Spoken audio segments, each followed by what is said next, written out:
My name is Joseph. I am 80 years old. I spent 38 years not knowing something that changed everything when I finally found out. I made one simple mistake that wiped out a massive part of my life savings in a matter of just a few seconds. Let me tell you what happened.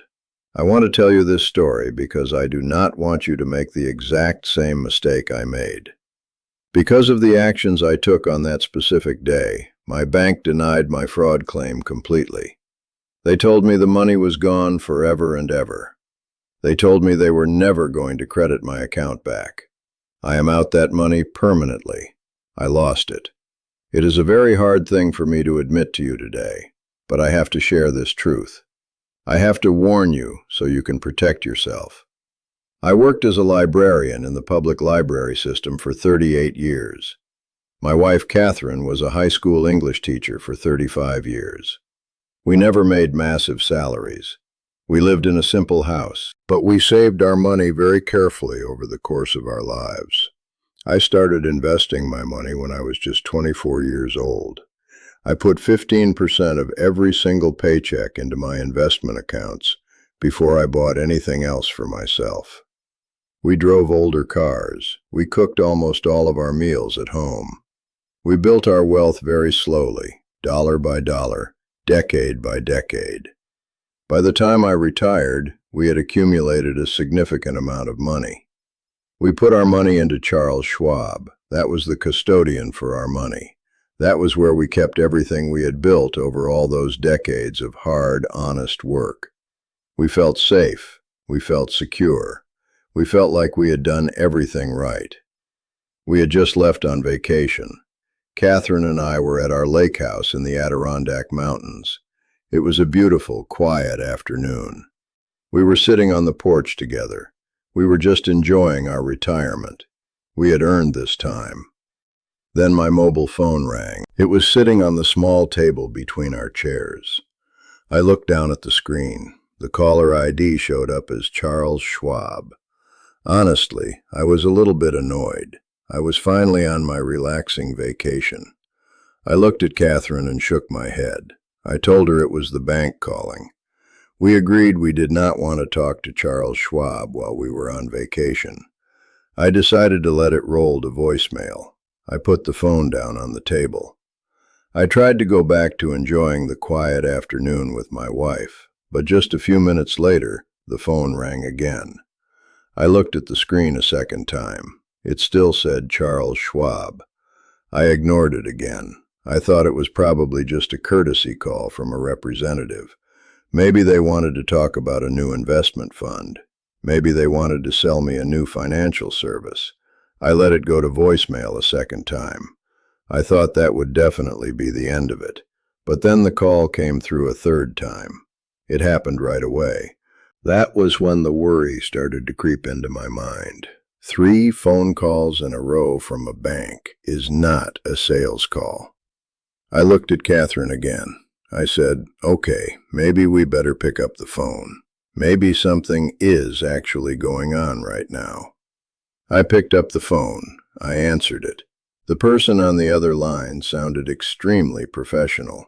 He was calm. He spoke clearly and politely. He claimed to be from Charles Schwab. He knew my full name. He asked if he was speaking to Joseph. I said, yes, I am Joseph. Then he told me something that made my stomach drop completely. He said there was an urgent fraud alert on my account. He said it looked like somebody was trying to wire money out of my account right at that very moment. He told me the fraudulent wire transfer was for $1,000. He said if I did not respond right away, that wire would go out. He said I could lose that $1,000 forever. I was scared. I felt a sudden rush of panic in my chest. You work your whole life to save money. You do not want someone stealing it from you. I asked him what we needed to do to protect our account, and here is what I did not understand then.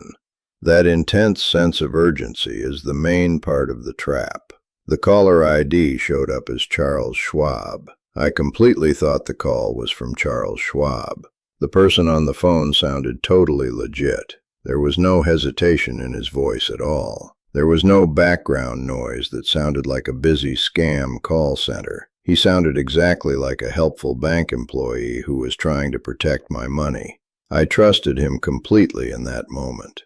He told me we needed to verify my identity immediately to stop the wire transfer. He asked me for some basic verification information. He asked for my home mailing address. I gave it to him without thinking twice about it at all. He asked for the last 4 digits of my Social Security number. I gave them to him as well. Then he said he was going to send a verification code to my mobile phone. He said I needed to read that specific code back to him so he could freeze my account and stop the thieves from taking my $1,000. My phone buzzed in my hand. I pulled it away from my ear to look at the screen. There was a new text message. I did not know it at the time, but that verification code was actually from the bad guys. They were sitting at their own computer trying to log into my bank account at that exact moment. They needed that specific code to get past the bank security screen. They were using me to unlock my own vault. When I opened the text message, it showed a 6-digit code. It gave the numbers clearly. It also had a message attached to it. The message said this code was my security code for online login. And then the message went on to give a very clear, very specific warning to me. It said, "Do not share this code with anyone, even if they claim to be from Schwab." I read those exact words. I saw them on my screen. That should have been my warning. That should have stopped me right there in my tracks. But let me explain what happens to your brain in a moment of panic like that. I was feeling a massive sense of urgency. I was feeling that this was an emergency situation. I felt like I had to respond quickly or I would lose my money. The man on the phone was waiting patiently for my answer. He said, "Sir, do you have the code? The wire is processing right now." I felt panicked. I completely ignored the written warning from my own bank. Oftentimes, banks will send you a code and warn you not to share it. It is super important that we pay attention to it. But I did not pay attention. I read the 6 numbers out loud to the man on the phone. He thanked me very politely. He told me my account was now completely secure. He told me the fraudulent wire transfer was successfully stopped. He told me to have a good rest of my vacation with my wife. We hung up the phone. I took a deep breath. I felt incredibly relieved. I looked over at Catherine. I told her everything was fine. I told her the bank had stopped a thief from stealing $1,000 from us. I thought I had just protected my money. I thought I was safe. I put the phone back down on the table. We went back to looking at the lake. I sat there on the porch for about 10 or 15 minutes, but something just did not feel right inside. My heart was still racing a little bit. I kept thinking about that text message. Do not share this code with anyone.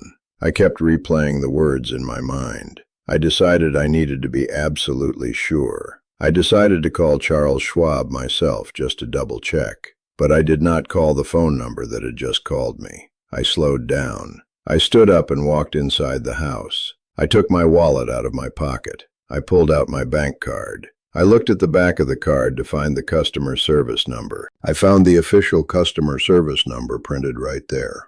I called a number that I knew to be true. I dialed the digits carefully. A woman answered the phone. She was an actual representative from Charles Schwab. I told her I just received a call about a fraud alert on my account.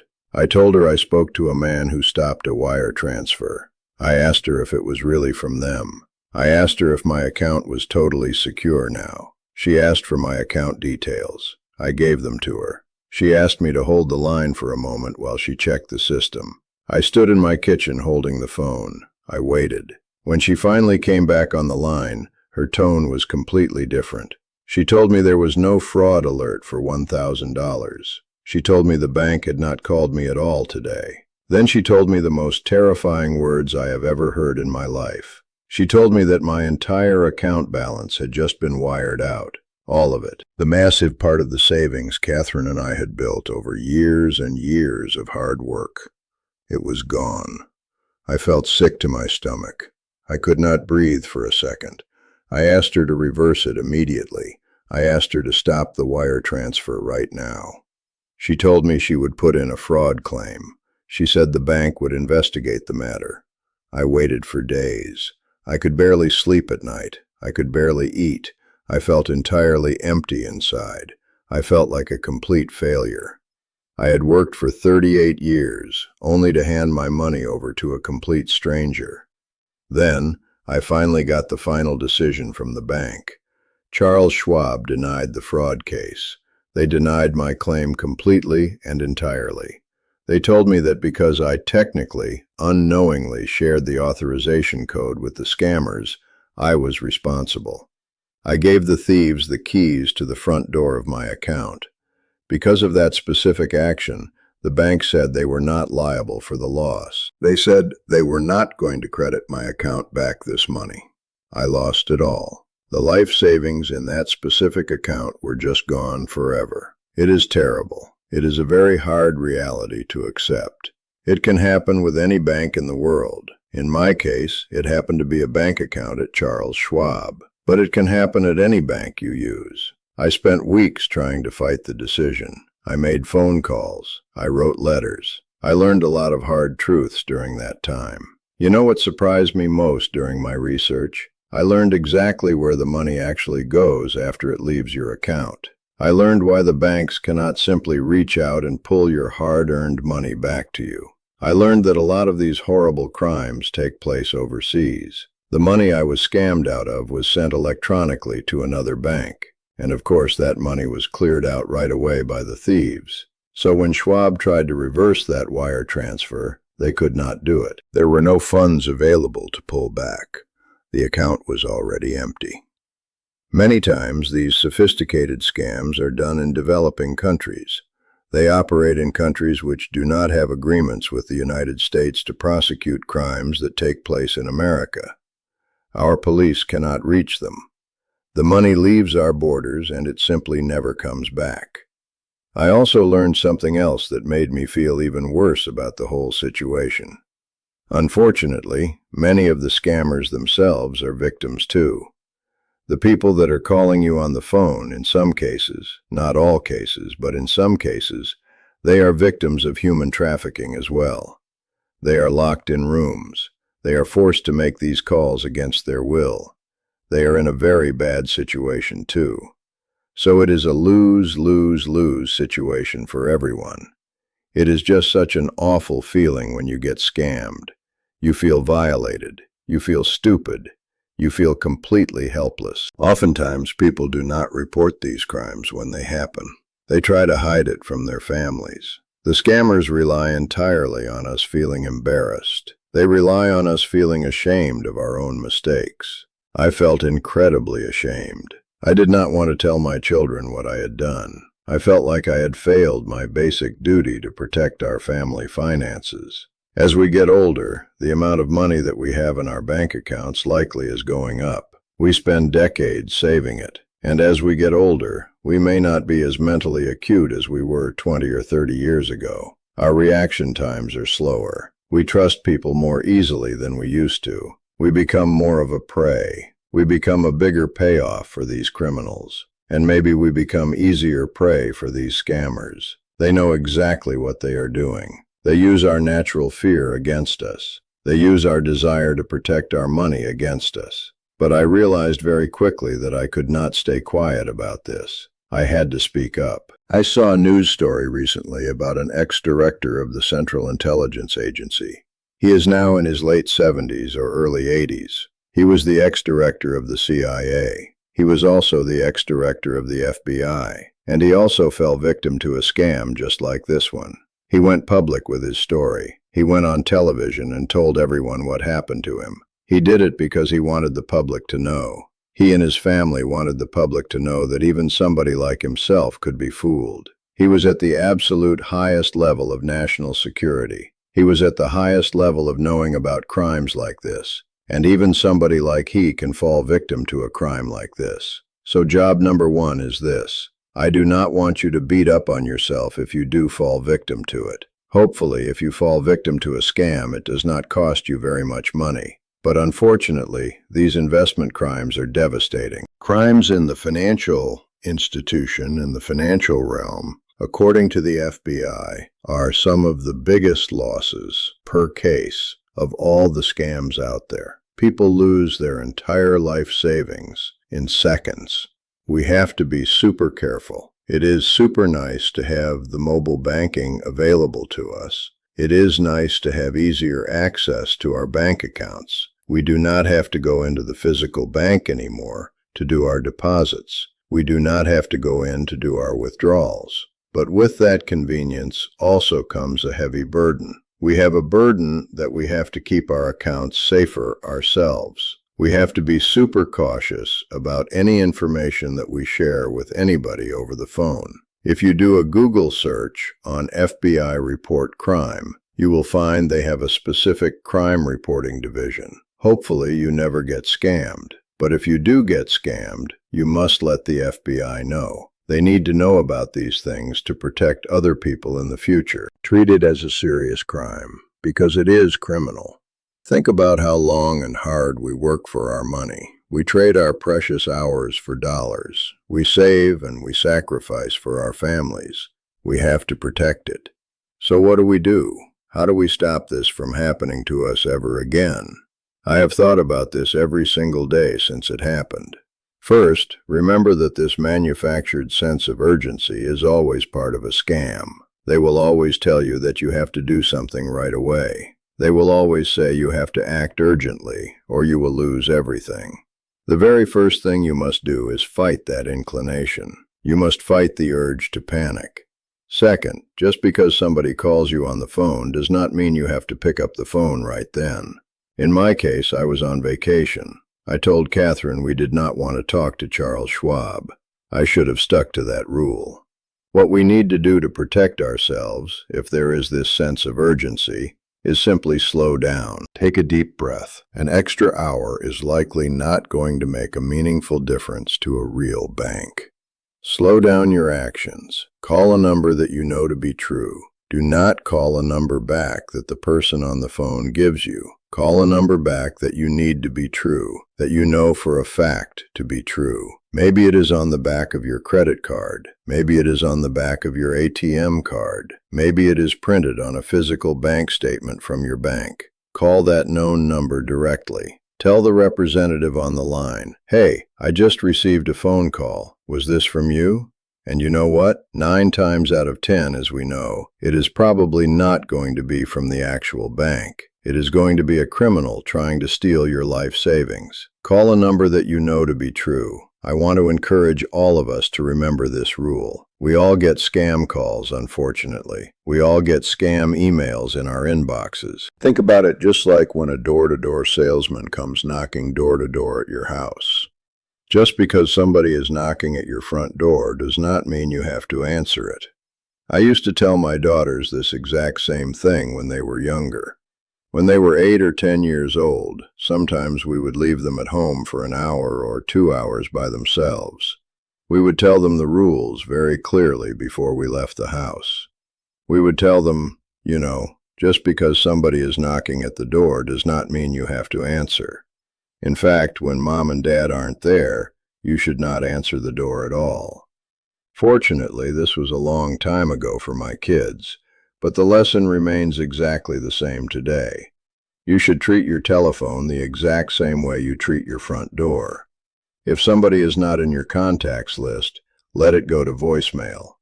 Don't pick up the phone just because they are calling you. If it is truly important, they will leave a voicemail for you. And if it is a voicemail, and they claim to be from your bank, don't call them back at the number they give you in the message. Call them back at a number that you know to be true. Protect your wealth. Protect your family. Protect the time and the energy you spent building your life. You see, I learned this lesson the hardest way. I lost a massive part of my life savings in seconds because I ignored one simple warning on a text message. I am sharing my pain with you today because I want to save you from experiencing it yourself. I want you to be safe. I want your retirement to be secure. If you find a video like this helpful, please take a moment to like it. Please leave a comment below if you have ever received a call like this. Your comments might just save someone else from making the exact same mistake I made. I am really bringing this message to you from a vantage point of knowing that as we get older, we become more likely to be targets. We have to stand together and share this information. We have to warn each other. If you have friends or family members who might be vulnerable to this kind of attack, please share this video with them right away. Subscribe to the channel so we can continue to learn how to protect ourselves and our wealth together. And likewise, another video that might be of interest to you, if you enjoyed this one, talks about why boomers are not as prepared for retirement as we should be. We face unique challenges in today's world, and we need to be ready for them. That is this video right here on the screen. Boomers are in trouble. Thanks for watching this video today, and I will see you in the next one. Please stay safe out there. Bye-bye.